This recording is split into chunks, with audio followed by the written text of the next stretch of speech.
8वीं में इतिहास अध्याय 6 का 8वां प्रश्न देखेंगे।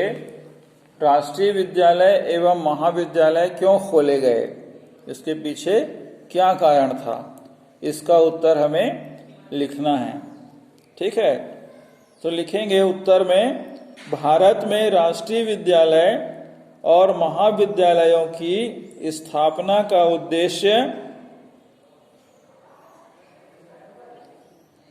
ज्ञान के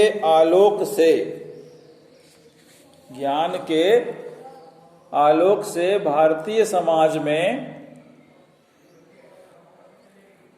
सामाजिक, धार्मिक व राजनीतिक विचारों में परिवर्तन लाना था। पूर्ण विराम। शिक्षा के अभाव में लोगों को अपने हित की चिंता नहीं थी। आजादी का महत्व उन्हें नहीं पता था और शिक्षा के द्वारा ही इसका पता लगाया जा सकता था। पूर्ण विराम। शिक्षा के द्वारा ही देश में राष्ट्रीयता की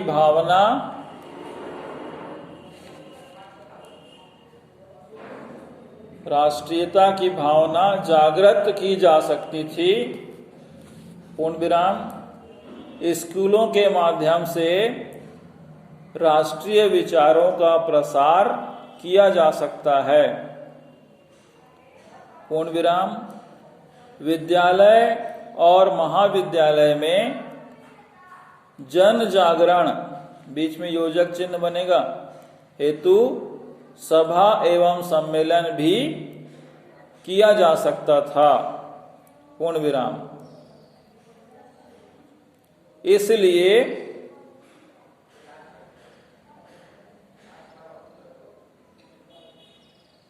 यह याद रखने योग्य बात है कि अखिल भारतीय राष्ट्रीय कांग्रेस की स्थापना भी एक विद्यालय के प्रांगण में हुई थी, जिसका नाम था गोकुलदास तेजपाल संस्कृत विद्यालय। पूर्ण विराम। इसलिए भारत में राष्ट्रीय विद्यालय एवं महाविद्यालय खोले गए।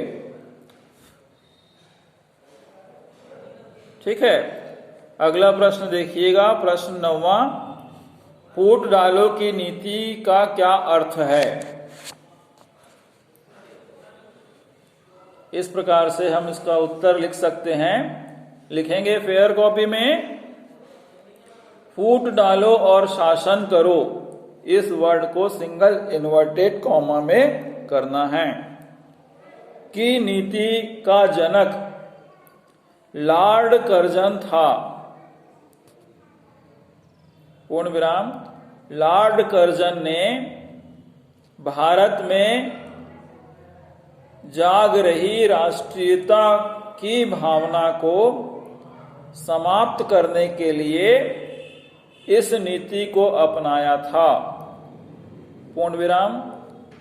कर्जन ने इसकी शुरुआत सन 1905 में बंगाल से की थी। पूर्ण विराम।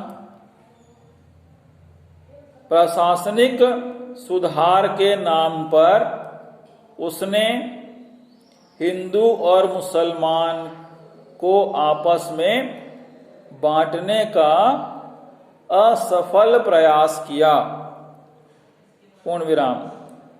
वह चाहता था सभी जाति धर्म, बीच में योजक चिन्ह होगा, के लोगों को व्यक्तिगत लालच देकर एक दूसरे, बीच में योजक चिन्ह, एक दूसरे के खिलाफ खड़ा कर दिया जाना चाहिए।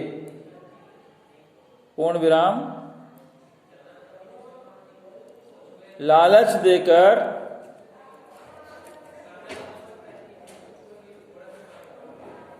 एक दूसरे को बांटना लॉर्ड कर्जन की नीति थी, जिससे वे एक दूसरे का सहयोग न कर सकें। पूर्ण विराम। इस प्रकार भारतीय समाज वह राष्ट्र को बांटने वाली इस नीति को फूट डालो की नीति के नाम से जाना जाता है। पूर्ण विराम। ठीक है। अब अगला प्रश्न देखिएगा, स्वदेशी का क्या अर्थ है? यह बहुत ही महत्वपूर्ण विषय है, इस पर विशेष ध्यान सभी मिलकर देंगे, है ना भाई। स्वदेशी का तात्पर्य अपने देश की बनी हुई वस्तुओं से है। पूर्ण विराम। अंग्रेजों ने विदेशी वस्तुओं का बाजार खड़ा कर भारतीयों को खूब लूटा, कामा उनके हाथों से रोजगार छीन लिया। पूर्ण विराम। भारतीय कारीगर व शिल्पकारों की आर्थिक स्थिति दयनीय हो गई, तो भारतीय नेताओं ने अपने ही देश में निर्मित,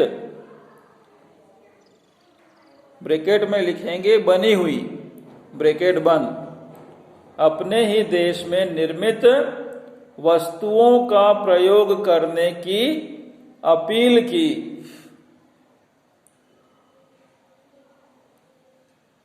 पूर्ण विराम। इस प्रकार स्पष्ट है कि स्वदेशी का अर्थ अपने देश के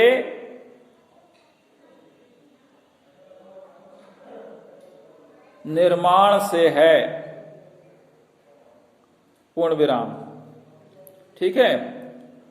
इस प्रकार से आपका 10वां प्रश्न पूरा होता है। अब लिखनी है हमें टिप्पणियां। ठीक है। टिप्पणियां मतलब इनके बारे में कुछ जानकारी विस्तार से लिखना, जिसमें सबसे पहला है खेड़ा सत्याग्रह, है ना। खेड़ा सत्याग्रह डेज दे के आगे लिखेंगे, यह सत्याग्रह गुजरात राज्य के खेड़ा नामक जिले में हुआ था। पूर्ण विराम।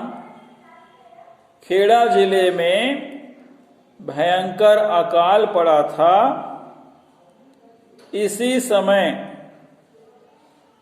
जिले में प्लेग भी फैला था।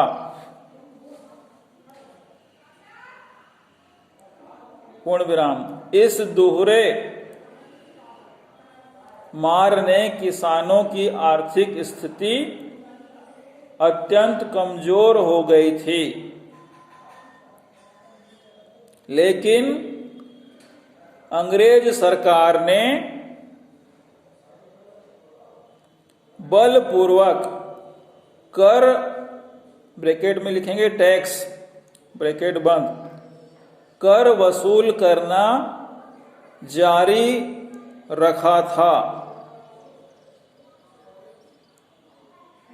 इससे मजदूर व किसान वर्ग में असंतोष फैल गया और वे लामबंद, लामबंद मतलब होता है, ब्रैकेट में लिख देंगे एकजुट, ब्रैकेट बंद, होकर आंदोलन शुरू कर दिए। पूर्ण विराम। गांधी जी ने इस आंदोलन का नेतृत्व किया। परिणाम स्वरूप अंग्रेज सरकार को झुकना पड़ा और किसानों का लगान माफ कर दिया गया। पूर्ण विराम। ठीक है, तो आज के लिए इतना ही। बाकी टिप्पणियां हम लोग कल लिखेंगे फेयर कॉपी में। आपका बहुत बहुत धन्यवाद।